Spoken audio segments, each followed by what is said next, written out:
Hey folks, my name is Girish, the host for Back2Basics, another Back2Basics for another week. What we are going to be talking about is entrepreneurship in the marriage life and how it works and how it doesn't work. We'll get into that basics of that, and then how family is kind of needed and supported in many, many different ways when it comes to business. When you're starting a new business, when you're ending a new business, when you're thinking of a new business. So whatever aspect we're doing, we're going to be thinking about that today in this episode. And today the guest, his name is Joe, and we're going to talk about that in detail, about his book and about his journey and how he helps people, or I should say how he helps a lot of people, because he's trying to save the world, but he's going to do one family and one person at a time. So that's his goal. So Joe, thank you, and how are you? And thanks for coming on Back to Basics. Yeah, Girish, thank you for having me. I'm excited to be here. Doing well. Absolutely. Thank you again. So before we get to the basics of what you do and what you don't do and everything else, what does Back to Basic mean to you? You know, I knew you were going to ask that, and so I've been putting a lot of thought into it and being like, I want to make sure I give my authentic answer, and so really meditating on it. And because there's a lot of, I could give you a lot of cornball answers and throw things out there, but ultimately what Back to Basics means to me is focusing on what matters most and remembering why it matters most. That's it. As simple as that. As basic as that. As basic, as simple as that. Yeah. Awesome. I mean, yeah. Thank you again, Joe, for coming on the show and making this bright for me, and I'm very honored. So let me ask you this. What do you actually do besides writing books? I mean, it seems like you helped a lot of different people in many different ways, right? You have helped out people in depression mode when they're starting a new business, when they're thinking process. What are the different aspects have you helped so far? Yeah, absolutely. Most of what I focus on is, I mean, if we had to put one label on it, would be work-life balance. And but I want to redefine that. And I think that's probably one of the things that I work on people the most with, is helping them to redefine what work-life balance means. It's not this perfect measure of 50 on one side and 50 on the other, and 8 hours at work and 8 hours of home. That's not what work-life balance is. But work-life balance, this is what I love about your show, Girish, is that work-life balance comes back to the basics of what is it that you're doing for your employment? What is it that you're doing for your family? Are you being intentional in those things? So I've worked with people. One of my favorite individuals that I get to coach, he went just days before we started coaching. He found out that his 15-year-old daughter was pregnant, and we just kind of had his world rocked and was blaming himself because some of his past mistakes, or not being present enough, not doing these things well enough. It's been 10 months since our first coaching session, and his daughter was living with his ex, her mother. She's now chosen to live with him and his current wife, because of the environment that they've established in their home. He's helping to raise his new grandson, and he's consistently shedding the guilt and shame of his past choices, and able to focus on the present of what he's doing with his daughter. So it's really that transformation, helping individuals to be better parents, better spouses, all while seeking out and building, pursuing a career or a business that they're passionate about. Yeah, thank you again, Joe. So when I introduced you and I said that how do you start an entrepreneur business with the work-life balance, right? But the more and more I think of it, it's actually starting to make a work balance between 9 to 5 job even, and a person who actually wants to start his or her college in their late time, when they're parents. So what are your thoughts on that aspect? It's all about being intentional. It doesn't matter how many pieces you throw into it, because there's phases and seasons of life. And so as we transition from one phase to another, you could say, well, I've got a 9 to 5 job. I've got kids I'm trying to raise. I'm looking at going back to school and furthering my education, or I'm looking at starting a side hustle that I want to turn into a full-time business. And then you go, oh, well, but let's say you're not doing any of that. Right. Let's say the current economy has forced you out of your safe career that you felt that you had. And so now you're kind of in a position where you have to start a business, but then you've got kids that are in club sports and doing things that you're always driving around to or taking them to. There's always something. And so really what it comes down to, again, if we're talking about the most basic element of all of this, is being intentional. In business, Girish, we're so intentional, right?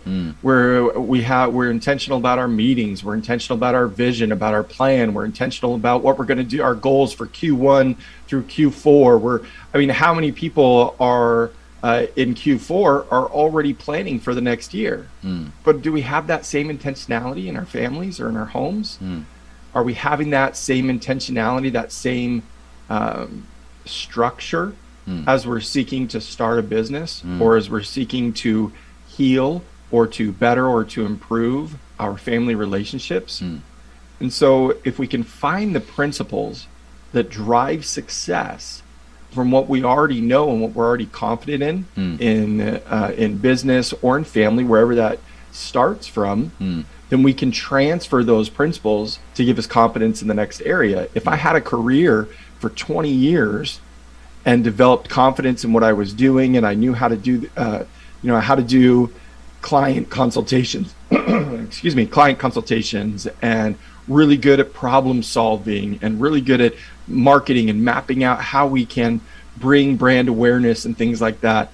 And now that career's gone, and I need to start a business. The lie is that everything's different.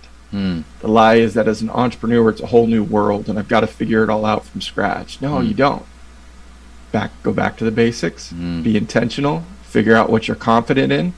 What's the principle that drives that confidence, that drives that piece of where your confidence exists, and then use that as a launching point for this new phase. Yeah. Thank you again, Joe, for that. I want to explain to people what entrepreneur means. Entrepreneur, what does it mean to you, actually, before I give my synopsis? That's great. I used to struggle with this because I used to struggle with feeling like when I first started my coaching business, I thought, well, what if I can't make this work? There's a lot of coaches out there. What if I can't make it work and I have to go get a job? Well, then I won't be an entrepreneur anymore. And I kind of struggled with that. And what I realized is that an entrepreneur to me is a creator. And I can create, I can be an entrepreneur in my marriage with how I create life and energy in my marriage. I can be an entrepreneur in my corporate job with how I create unity and solidarity in my team and move forward. And most consistent with general definitions of an entrepreneur is that I can create products and opportunities that others need and then provide that as a service to them. Ultimately, an entrepreneur is about being a creator, from my view. Wow. So, because my thought process for entrepreneur means that you want to start a new business, but now you bring a different aspect that, there's even a personal life to it, a marriage life to it when it comes to entrepreneurship, and you think in a different innovative thinking when it comes to marriage and everything else. So thank you again for that. So Joe, let me talk about your book, if you don't mind. So the name of your book is How to Succeed as a Married Entrepreneur, the Foundation Guide to Starting a Business Without Ending Your Marriage. Wow, that's a long word. But so how did that title came about? What? The title came out. I have a background in copywriting, and so talking about kind of pain and benefit is where the title came from. But really, for me, it started with nearly losing my own marriage and the challenges that I faced with that. And I tell you, Girish, I was good at business. I was great with clients. My colleagues loved me. Business was going well, and I would come home, and this person who I loved, she didn't understand me. She didn't know what I was talking about. I wanted to rattle this amazing project that I just put together and what it was going to do for the company. And she's like, wants to talk about, not that, really anything but that. And I thought, wow, man, I'm such a good communicator, clearly because of work. So this must be her fault. And then because I didn't know how to fix it, I escaped in work. And I dove deeper into work, and I thought, oh, well, this is my safe place, and I'm doing it for the family, right? It's about the children, because I'm just so good, such a good man, and I didn't realize what was going on at home, and then I started adding more onto it. Not only did I want this career job, but I also wanted to start my own business, build out a side hustle and a full-time job, all the while assuming everything's fine at home. Long story short, one night things blow up into a messy argument. She's headed out the door. She's headed out the door. I've done something stupid where I kicked in a cupboard door with my bare foot, and I've got a splinter in my foot, just throwing a man-sized tantrum, and I need her help. And I ask her to stop, and she stops. All praise to her for that, but she stops, turns around, helps me, and then I thought, okay, I need to put as much effort into figuring out this marriage thing as I do into figuring out work and business. And so I started diving into relationship studies, marriage studies, parenting studies, and I realized the principles are the same. And so I realized then, as I branched out into starting a business and why people struggle in their marriages or have pain. The assumption as an entrepreneur starting a new business. So let's talk about an entrepreneur in the most general term of creating a new business. They think it's okay to sacrifice what's at home for a brief season while I build it to XYZ achievement. And the problem is twofold. It's either not as easy to hit that mark, or it takes longer than they were planning on, or that mark becomes a moving target. And what that means then is that this tiny season that they were going to put their family relationships or their marriage or the intentionality of their home on hold has now blossomed into an extended period of time. And so to be able to start a business without ending your marriage comes down to understanding the fundamental principles that will grow both at the same time. Wow. So let me talk to my audience 1 second here, because I need to let something out here. So guys, what I understood is that entrepreneur is more of a business term, but he took that business aspect of the business diagram or business model and bring it into the family model, and to see how this whole thing works. The words that he's using is Q1, Q2, 3, and 4, and forecasting for next year. Those are all business words. He used those business words into a family aspect and family scenarios and how to resolve it. So this is a creative entrepreneur way of thinking, that, you know what, this is the way he's going to resolve it for himself. And now he's trying to apply that to other places and other people on that. So Joe, thank you for that, because you know what, the more and more I understand that there's no right title for the book, and I think this is why you wrote the way you wrote it, because I think is it because the title came first or the thought process came first when you wrote this book? Well, thought process for sure. Yeah. So this title is basically more of a thought process than anything else, correct? Yeah. Thank you. And is there any other books that we should be knowing that you write? Because it seems like you came up with some idea, a great idea.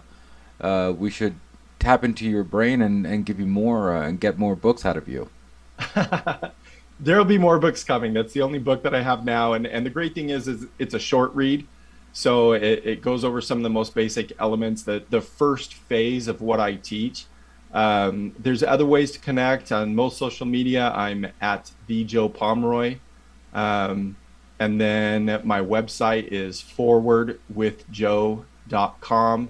And if people want to go to forwardwithjoe.com Back2Basics, then I'll have some special free gifts for them that they can get. They can download my 3D family framework, some other things, but really where it all goes to now and what it all develops into now from that topic, that title, has all evolved into what I call the 3D family framework. Now, again, to your point about entrepreneurship, it's important to understand if you're going to succeed as an entrepreneur, part of success as an entrepreneur is that as you achieve certain milestones, you can pause, survey the land around you of where you are now, and have peace and contentment and joy in your life. Too often as entrepreneurs, we get this chasing the carrot, always focused, have to have drive, constantly competitive. And what happens is if we focus on that because we're so worried about where we're headed as an entrepreneur or our quote unquote success as an entrepreneur, we start shedding what matters most to the side and we start losing that. Mm-hmm. So to really succeed as an entrepreneur, and this is for everybody, it doesn't matter if you're 3 years into your business, if you're 3 days into your business, it doesn't matter. It's, for one, you can always start. You can always start with this new perspective and understanding where to go and understanding how to do that as a family. And two, the better you are at business, the better you'll be in your family. And the better you are at home, the better you'll be in business. Because again, we're talking about principles and truth transfers across all fields of life.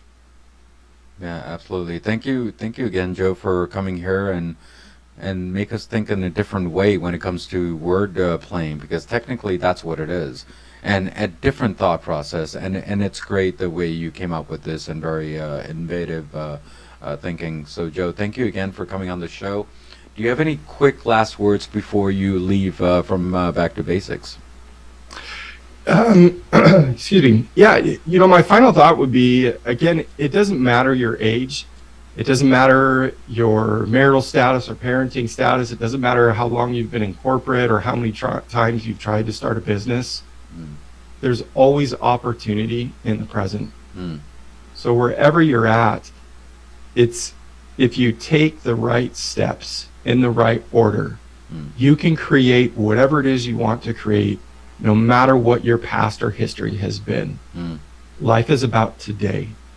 Life is about what you choose to do today. And so if you want to start a business, if you're ready to be that entrepreneur, but you're nervous or worried about what it could do to your family, there's a way to move forward.